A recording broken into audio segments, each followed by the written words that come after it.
रमेश की प्रस्तुति।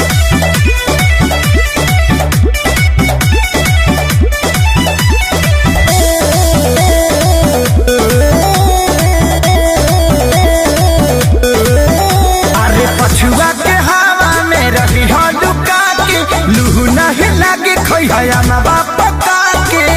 ठीक है बा अरे पछुआ के हवा में रही हो लुका के लूहू नहीं लगे खोया ना बापा के। अच्छा हवा घूस जना फर फर टाटी सुना गोइला परसाल गलवा तू हे गाती असफाटी ता उठावा क्या चाहती असफाटी ता उठावा क्या चाहती।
असफाटी ता उठावा